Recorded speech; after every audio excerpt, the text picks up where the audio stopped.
Okay, next of all, we're going to go through the cross section of the spinal cord. We'll start off with the spinal cord proper right in the center, and we can see the spinal cord is divided into the white matter, which is this white sort of flecked bit around the edge, and the gray matter, which on our model is brown, and to me looks somewhat like a butterfly. The white matter is divided into 3 fununculi. The anterior fununculi is located at the front, the lateral fununculi is located at the side, and the posterior furunculus is located at the back. The gray matter is divided into horns, with once again the posterior or dorsal horn at the back, the lateral horn at the side, and the anterior or ventral horn at the front. The 2 halves of gray matter are connected by the gray commissure, and the central canal is the dot running up the middle. Now if we look at the front of the spinal cord, where my thumbnail is, there's a large indent called the anterior median fissure. Its counterpart on the back of the spinal cord is much smaller and is known as the posterior median sulcus.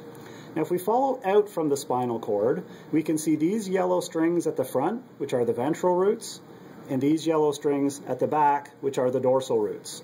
These dorsal roots lead to this yellow swelling, the dorsal root ganglia. If we keep following along past the dorsal root ganglia, we get to the dorsal ramus running back and the ventral ramus coming forward.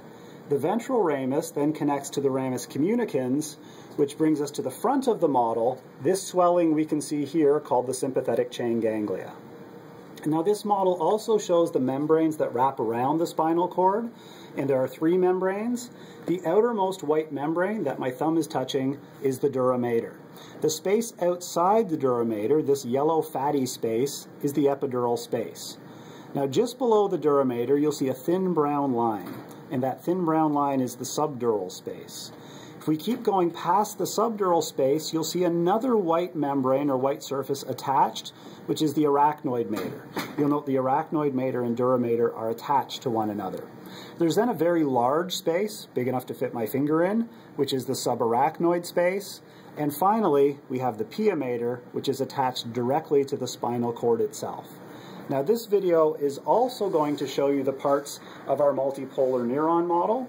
We can see the cell body, the large ball that we see here. Coming off of the cell body are these heavy structures of clear or white plastic called dendrites. If I remove the surface of the cell body, we can see the nucleus sitting inside the cell body. Now the cell body goes from being large and swollen to tapering. And this region of tapering we see is called the axon hillock. The axon hillock extends out as the axon. We can see the axon right here as this skinny core. We can also see it as the pinkish central core running up the middle, or running along this extension here. Now our axon is surrounded by a myelin sheath. All of these layers or stripes that we're seeing represent the myelin sheath.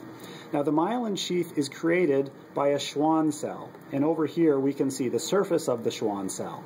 This outermost layer of Schwann cell, the one that's exposed to the environment, is called the neurolemma. Now you'll notice there are indents between the Schwann cells as we work our way along the axon. These indents are the nodes of Ranvier, and surrounding the myelin sheath is an endoneurium, this gray structure that we see at the end. Now in a real neuron, this model would continue out and eventually reach the axon termini at the end. However, in this model, what they've done is model the axon termini up here as these rubbery extensions coming off the cell body. It's important to note that these axon termini are not from this main neuron model. They're from an imaginary neuron model that you can imagine connecting down to our main neuron here.